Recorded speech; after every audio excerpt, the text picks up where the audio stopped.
Você já pensou como Jesus se sente em relação a Judas? O que Jesus, nosso Yeshua, sente por Judas? A gente precisa pensar.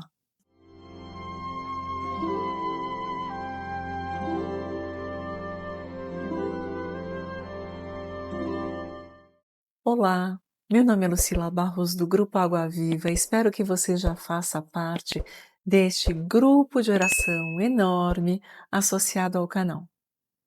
No final do vídeo, sempre tem como participar. Hoje nós vamos conversar a respeito do sentimento de Yeshua, o nome de Jesus enquanto ele estava na matéria, em relação a Judas, e o nosso sentimento também em relação a Judas. Existe uma obra de Emmanuel que é uma obra que lê os registros acásticos. Ok, a gente sabe que Judas Iscariotes vende Jesus, entrega quem é, por 30 moedas de prata. E, de certa forma, era o cumprimento das profecias que se referiam a Jesus como o Messias, vendido por 30 moedas de prata, como efetivamente foi.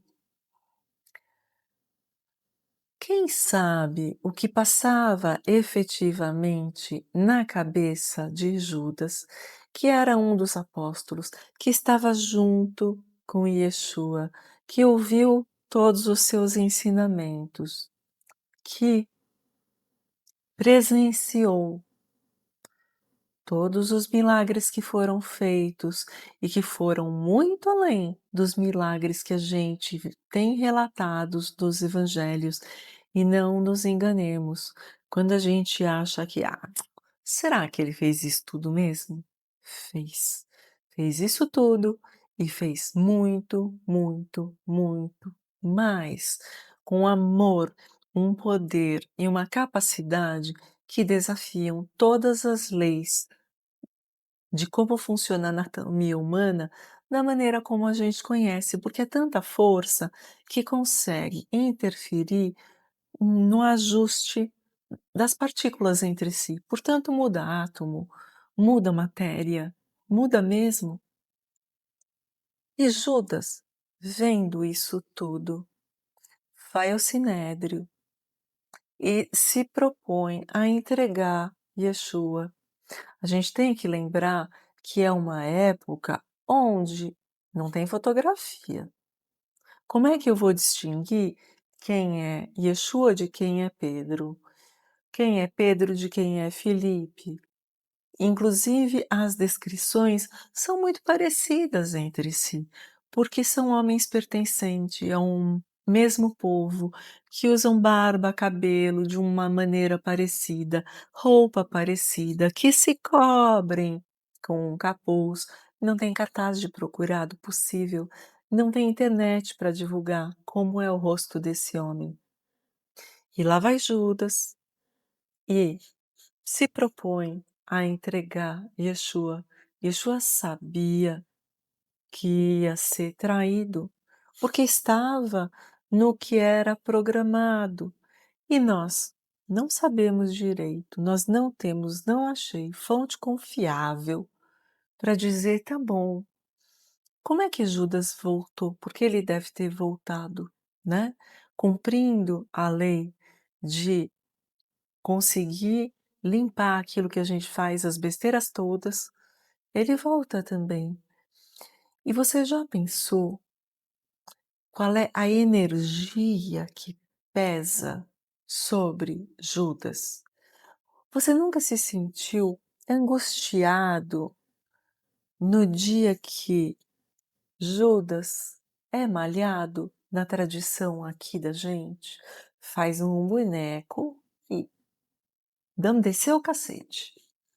E vai a paulada, vai a pedrada, vai a chute, arranca, faz o que quiser, descarrega toda a sua raiva, porque afinal, Judas traiu Jesus. Então a gente se vinga. E será que esse sentimento de vingança é minimamente compatível com os ensinamentos que Yeshua trouxe para gente? Ele diz: se batem numa face, você oferece a outra. Tem vídeo aqui no canal falando a respeito. Ele diz: amai os vossos inimigos. Na cruz, ele diz: Pai, perdoa, eles não sabem o que eles estão fazendo. Yeshua cumpre todo o seu sacrifício no aspecto da crucificação com uma integridade de caráter que o caracteriza sempre e sem perder a nobreza de caráter e sem nem se humilhar em termos de estar espezinhado pela provocação, nem ter um olhar de vingança ou de raiva ou de revide para ninguém.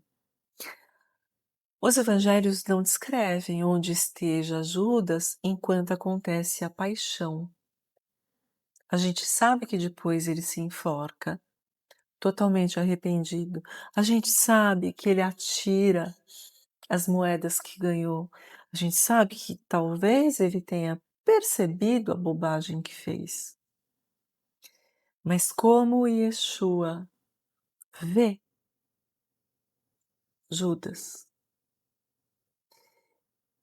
Existe uma obra mediúnica de Emmanuel onde se descreve como Yeshua chega ao plano espiritual depois da crucificação, sai do corpo, se coloca em toda a sua inteireza de espírito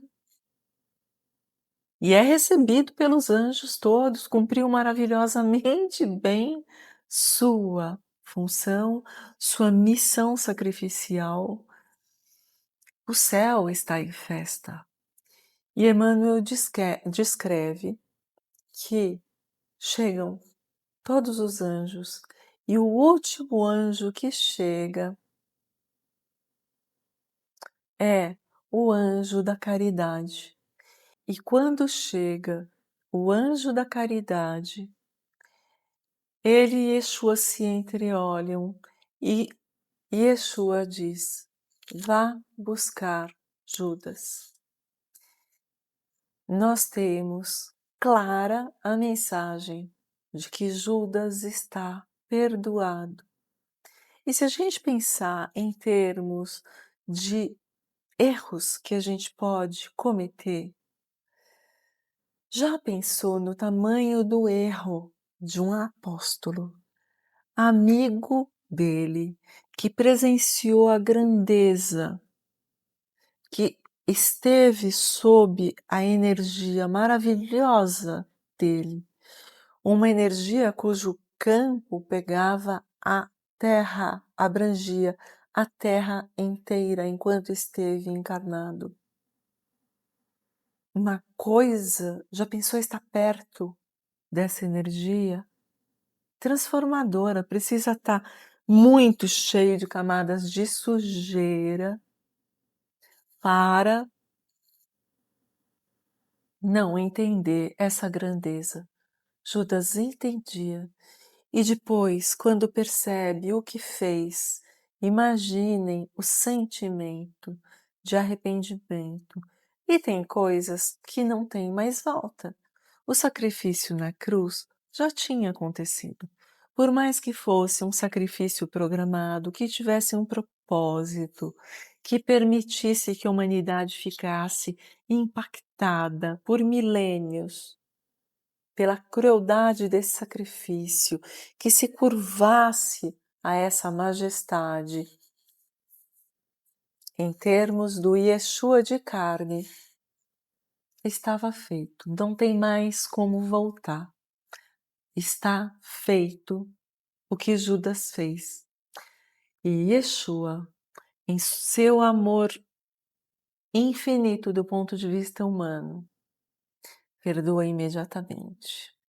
Ama Judas e deseja imensamente que ele se redima, que ele tenha experiências que o permitam se perdoar de verdade e acender, deixar essa história da traição para trás, vestir outro corpo, outra personalidade e crescer como todos nós somos chamados a crescer, porque Judas também está destinado à grandeza e à luz. Gente, eu vou parar no meio do caminho para colocar os pedidos que a gente precisa colocar no YouTube. Por favor, se você quer que esse vídeo chegue a mais gente, que o canal chegue a mais gente, principalmente por causa do Água Viva, compartilha, comenta porque ajuda o YouTube a entender como é importante, dá seu like. E outra coisa, não esquece de me procurar no Instagram, que está na descrição de cada vídeo, porque às vezes tem algum recado lá. Tem gente que não foi para Jaú, mesmo que eu tenha avisado, porque não me seguia ali. Vamos voltar para o vídeo. E agora que eu falo de Judas, cuja personalidade é mencionada por mais de um médium, e ainda não entendi por que estão mencionando Judas. A gente não sabe se está encarnado, a gente não sabe se precisa de resgate. Isso vai ser revelado no devido tempo, não tenho dúvida. Primeira coisa que eu convido você é: vamos alterar a energia que a gente emite quando a gente pensa em Judas e nessa traição. Vamos cobrir Judas Iscariotes do amor que a gente quer exercitar neste grupo, porque a gente quer exercitar um amor que vem de graça, que é dado de graça para todo mundo, não importa o que tenha feito. E se a gente consegue acessar esse amor, parar a malhação, chega de bater com vara a pau, chute e pontapé, no boneco que representa o homem, que corresponde a um espírito. Se a gente é capaz de fazer isso em relação a Judas, vamos pensar nos nossos próprios erros. Porque se a gente vai pegar as histórias que a gente tem para trás, e às vezes não precisa nem ir tão para trás, às vezes mesmo no curso de uma reencarnação, esta daqui em que a gente está, tem erro grande que a gente praticou. E a gente fica envolvido e reverberando, reverberando, reverberando. Esse erro tão grande que a gente praticou e que a gente pensa não vai dar para corrigir, não vai dar para corrigir. Literalmente, Inês é morta. Não tenho como desfazer. No curso desta história, o erro que eu cometi aqui, nesta reencarnação. Será que Yeshua olha para a gente, que erra tanto, de maneira diferente do que olhou para Judas? Eu quero reforçar que não importa o erro que a gente tenha cometido, absolutamente não importa. Seja lá qual for, esse erro tem perdão. Não por aquilo que a gente mereça, talvez, mas porque a misericórdia é infinita. O amor é infinito. Para que a gente chegue neste ponto, tem muito, muito, muito trabalho divino para que a gente transite através dos reinos e chegue até o hominal ainda errando, ainda fazendo bobagem, sendo que as bobagens que a gente tem para trás são sempre maiores do que as bobagens que a gente tem nesta história, nesta última, que a gente até enxerga de vez em quando como se fosse a única, enquanto a gente não percebe nada para trás. Não existe um único pecado, entre aspas, para usar a terminologia católica, não existe pecado que não encontre perdão diante do coração enorme de Yeshua, que deseja ardentemente que todos nós consigamos evoluir e melhorar e receber a sua graça abundante. Não existe absolutamente nada do que a gente possa ter feito que nos coloque à margem do amor de Deus, da misericórdia e da graça. O que pode nos colocar à margem não é exatamente o nosso pecado, é a nossa teimosia. Porque quando a gente está tão orgulhoso que a gente diz, não quero, o livre-arbítrio é sempre respeitado. Não quero. Não quero estar nesse amor, não quero receber esse amor, não recebe. É por isso que existe exílio de tantos espíritos trevosos, porque ao longo de suas experiências sempre foi oferecida a misericórdia. Não quero e desejo mal. Não quero e deseja permanecer no mal. Não quero, ok, não tem. Mas todo aquele que deseja, todo aquele que quer melhorar, todo aquele que até sem que se sinta digno, deseja que Yeshua entre em sua casa, em sua morada, todo esse recebe. Não existe um único ser humano que possa ser considerado fora dessa misericórdia e dessa graça. Basta a gente querer. Então, se você quer, ainda que você esteja envolvido no arrependimento e pior ainda, no remorso e na culpa dos seus erros, achando que você não merece, pense em Judas, que cometeu um erro bem grande. A traição dele, tendo por vítima um amigo amoroso, um amigo maravilhoso, causou a morte física desse amigo maravilhoso num suplício na cruz, com degradação, humilhação, tortura e morte numa cruz infame. Esse crime tem perdão. O crime de qualquer um tem perdão. Não existe absolutamente ninguém que esteja afastado da misericórdia divina, caso queira receber essa misericórdia.